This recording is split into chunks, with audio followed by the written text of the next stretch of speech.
안녕하십니까. 이대한경제 자본시장부장 원정호입니다. 오늘은 원정호의 고도집계 5번째 시간인데요. 요새 그 대체투자 분야가 많이 개인도 그렇고 기관도 핫한데 거기에 그 대체투자 전문가 있고 또 전도사이시기도 한 헬로펀딩의 최수석 부대표님을 모시고 한번 심도 있게 나눠보도록 하겠습니다. 안녕하십니까? 예, 안녕하십니까? 네. 아무래도 이제 여기에 분야는 5번째지만 그래도 가장 네티즌 관심이 많을 것 같은데요. 일단은 최수석 부대표님을 소개를 간략히 한번 들어보고 그럼 시작하도록 하겠습니다. 그럼.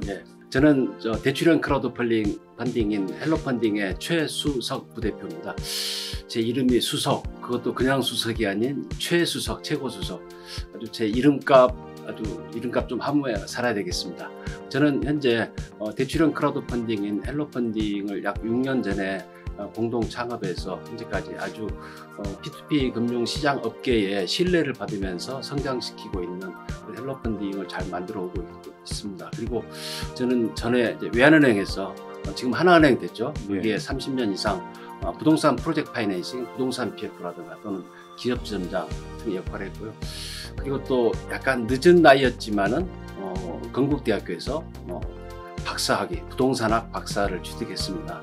그러면서 한번 또 열심히 살아가고 있는 그런 대한민국의 평범한 또 나름대로 또 열심히 살아가면서 멋있는 그런 최수석이라고 소개를 드리고 싶습니다. 네, 그러시군요.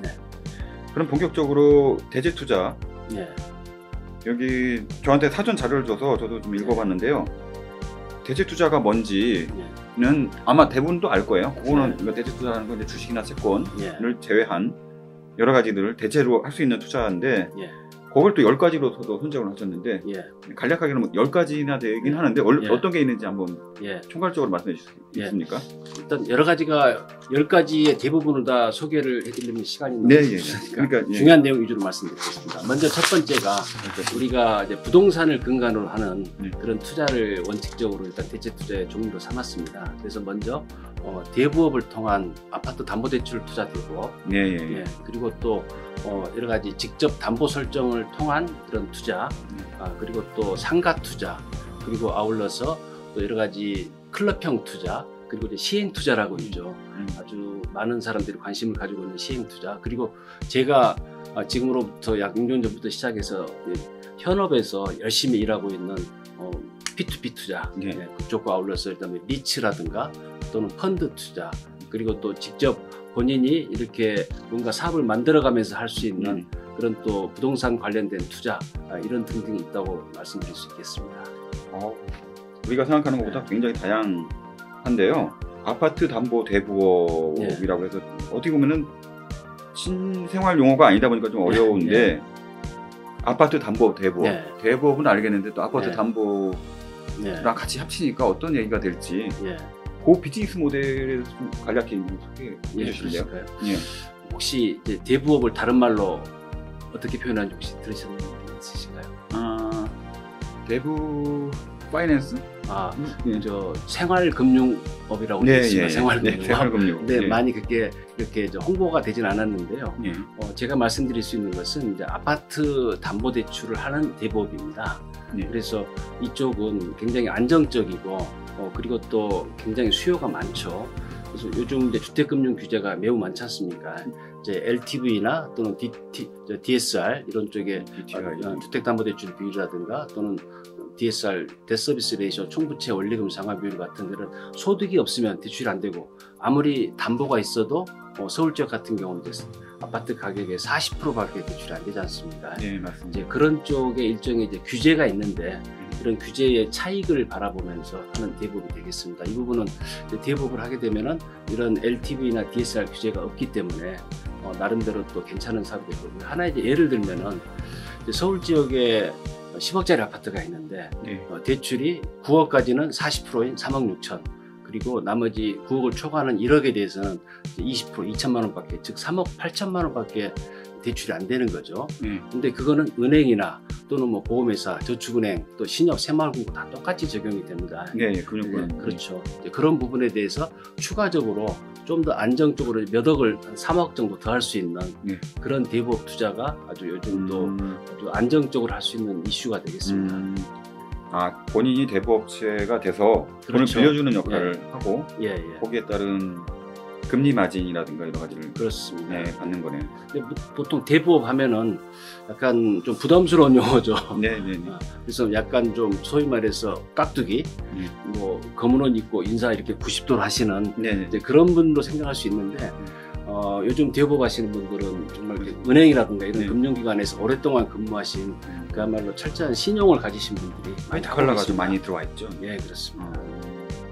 그러면 아파트 담보 대부업에서 좀 알아봤고요. 예, 그리고 아까 10가지 중에 시행업도 예. 말씀하시는데 네. 일반인도 시행 투자를 할 수 네. 있다고 보시는 거죠, 그러니까? 시행 투자를 할 수는 있는데 네, 매우 조심해야 되죠. 네, 왜냐하면 시행 투자의 수익률이 매우 높습니다. 그렇죠. 투자 예금이 아니고 투자기 때문에 네. 매우 높은 수익률을 뭐 많으면은 뭐 100% 뭐 이렇게도 바라볼 수 있는데 네, 네, 네. 그 욕심 부리다가 네. 자기 있는 돈도 다 날릴 수가 있습니다. 그래서 매우 조심해서 해야 되는데 그러니까 자금력도 있어야 되고 또 네. 굉장한 지식도 있어야 되지 그렇죠. 않을까 싶습니다. 최소 투자 금액이 한 3천만 원 이상 네, 뭐 이 정도는 돼야 될 거고요. 그리고 또 지식 본인이 다 지식을 가지면 가장 좋겠지만은 좀 그게 안 될 경우는 이 전문가들 이 시행 투자는 그야말로 이 부동산 개발 사업에 대한 투자지 않습니까? 네, 또 네. 초기 자금 투자인 경우가 많고 이러다 보니까 경험과 지식 네. 그리고 네트워크가 없으면은 네. 반드시 잘못될 수 있다 이렇게 볼 수 있거든요. 그래서 이 전문가들과 함께 해야 됩니다. P2P 네. 워낙 지금 그 헬로 펀딩도 네. P2P로 했는데 요새 그 P2P 시장이 좀 어떤지 네. 사실 한 2, 3년 전만 해도 굉장히 많이 네. 기사도 나오고 관심이 많았다가 사실 뭐 요새 뭐 코인 시장이 워낙 핫해서 그쪽으로 네. 관심 간 것도 있지만 네. 지금 되게 조용한데요. 네. 지금 업계 현황이나 좀 분위기가 좀 어떤지 네. 그 법제화된 이후 예. 어떤 게 간략하게 좀 예. 말씀해 주시면 고맙겠습니다. 예. P2P에 관련한 법제화가 2019년 10월에 말날 10월 31일 날 네, 네. 그날 이제 법이 맞습니다. 마련됐습니다. 예. 그래서 통과돼가지고 2020년 8월 27일부터 시행이 되기 시작해가지고 이제 1년차 되고 있습니다. 네. 그러면서 우리나라에서도 P2P가 도입된 지 한 6년 됐습니다. 그 사이에 엄청나게 많은 일이 있었죠. 사건 사고가 있었습니다. 네, 좋은 쪽도 있고 그래서 나쁜 쪽도 있고. 사기 횡령도 많았고 네. 대규모 연체 부실도 발생이 되고 네. 이런 상황을 겪어오다 보니까 네. 시장을 좀 정화시키는 게 필요하겠다. 네. 그래서 이제 금융당국하고 이제 국회가 나서가지고 법을 만들어서 이제 시행하고 있지 않습니까? 네. 지금까지 P2P를 통해서 일어난 누적 대출액이 한 14조 원 정도 됩니다. 네. 그리고 현재 대출 잔액이 한 2조 원 정도 있고요. 네. 그래서 굉장히 어떻게 보면 우리나라 이제 금융시장의 어려운 곳, 네. 가뭄의 단비라든가 네. 금융의 공백을 그런 메꾸는 역할을 잘 해왔는데 네. 뜻하지 않게 이제 투자자분들한테 네. 많은 또 피해를 끼친 적도 있었거든요. 네. 네. 예, 그래서 그 시장이 정상화되면서 지금 240개가 넘는 업체들이 있다가 P2P 업체들이 예, 있다가 등록 업체가 지금은 이제 100개 정도로 줄었습니다. 140개 정도가 법제화 이후로요? 그만두고 그리고 현재 금융위원회에 등록을 하고 있는데 새로운 법에 따라서 예, 예. P2P 금융업법이라고 예, 있습니다. 예, 언투법이라고 하고요. 예, 예. 등록을 하고 있는데 아마 한 40개 정도가 이제 등록이 되지 않을까 예. 보여집니다. 그래서 어떻게 보면은 그 시장이 여러 가지 어려운 상황에 있다가 정상화되는 시점, 예. 그래서 도약을 앞둔 예. 그런 시점이라고 볼 수 있겠습니다. 저희 나라는 이제 제대로 된 법률을 가지고 예. 제대로 된 투자자 보호, 그 법률 이름 자체가 온라인 투자 연계 금융업법 및 이용자 보호에 관한 법률입니다. 네. 그러니까 이용자, 투자자와 그다음에 또 대출을 받는 분을 잘 보호하기 위한 법률이기 때문에 네. 앞으로 이제 금융이라는 게 규제지 않습니까? 네. 규제를 받으면서 굉장히 성장할 걸로 그렇죠. 판단하고 있습니다. 그러니까 지금 뭐 성장통을 좀 겪는 시기라고 네, 볼 수도 있는데, 근데 하여튼 기대만큼 그때 법 통과할 때 뭐 박용만 네, 박용만 상공에 있어. 한국 회장이 만세도 부르고 네, 그랬던 것 맞습니다. 같은데 네. 그런 기대만큼은 아직은 좀 예, 안 되는 아직은 상황이네요. 안 되는데요. 예. 저는 이제 법제화 돼가지고 막 등록하는 단계이기 때문에 그렇고요. 2022년 플러스 23년, 23년 지나면은 네. 전 국민의 훌륭한 재테크 수단이 되지 않을까. 아, 세제도 정상화 이렇게 네. 투자 소득에 대한 이자 소득도 네. 그것도 이제 정상화 시켜주고. 네. 그다음에 또 투자자분들이 하다 보면은 이 회사 참 믿을만하다. 네. 열심히 하는구나. 내 돈을 지켜주기 위해서 그리고 내 돈을 증식시켜주기 위해서 네. 엄청 노력하는구나라는 게 자꾸 많아지면은 네. 네. 그러면 이 시장이 전 국민의 재테크로 되지 않을까. 네, 맞습니다. 네.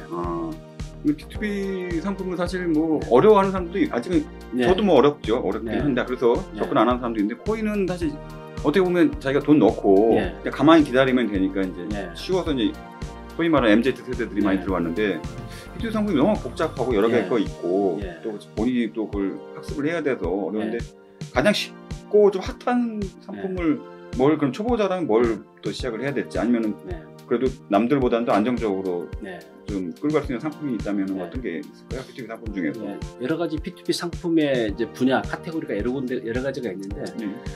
가장 초보자분들이 쉽게 접근할 수 있는 게 이제 그 주택담보대출 투자 상품입니다. 네.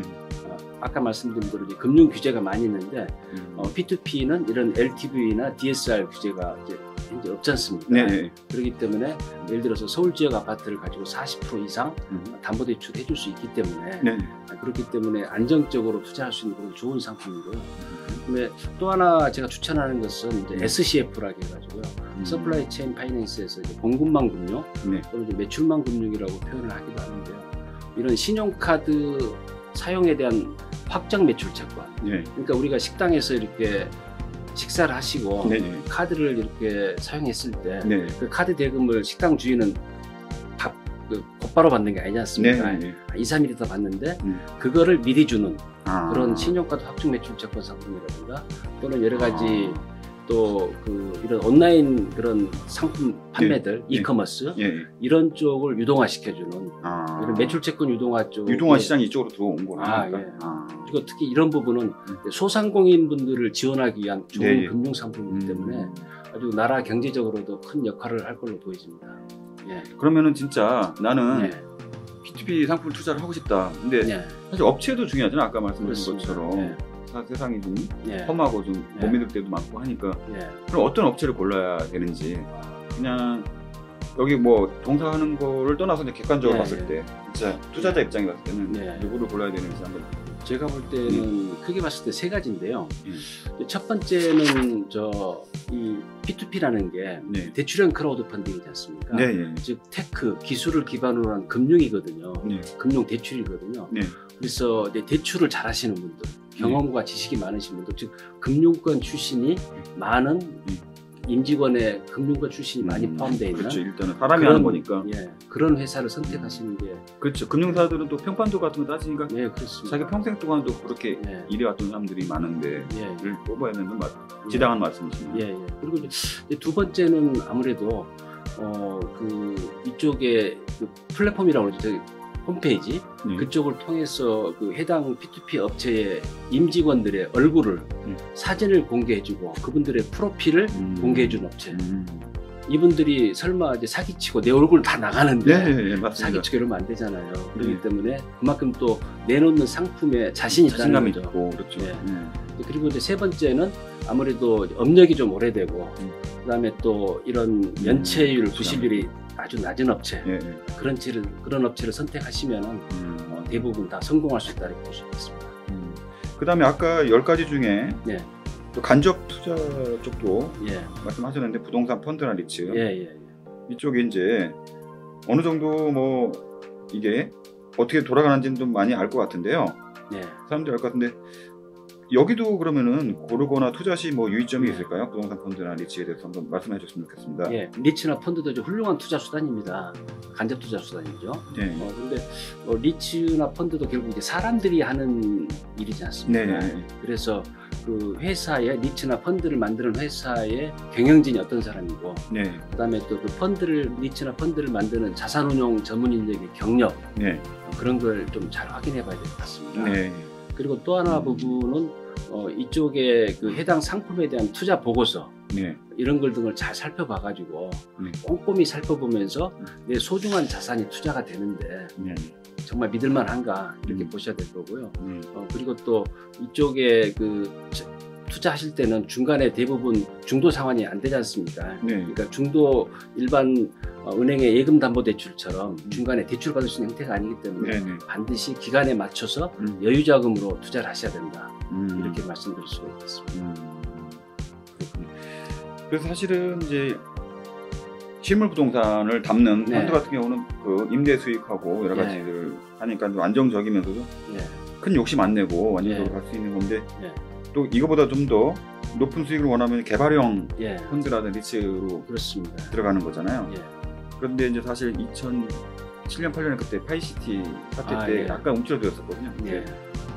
그때 이제 뭐 부동산 펀드는 좀 안정적이다 해가지고 그 노인들이 예. 많이 넣었다가 이제 개발 사업이다 보니 그걸 생각을 못 하고 있다가 예. 그 이후로 이제 많이 떠났다가 다시 이제 신뢰 회복하는데 오랜 시간이 걸려서 지금은 이제 어느 저금리에 이제 많이 알려져서 지금 펀드 리츠도 있고 또 아까 여기 그 자료 읽어보니까 DABS라고 하는 그것도 요새 최근에 좀 그렇습니다. 핫한 상품인데 DABS에 대해서 한번 말씀을 해주시면 어떤 상품인가요? 이제 뎁스라고 하죠. DABS 네. 디지털 어셋백 시큐리티에서 디지털 부동산 수익증권 이렇게 표현할 수 있는데요.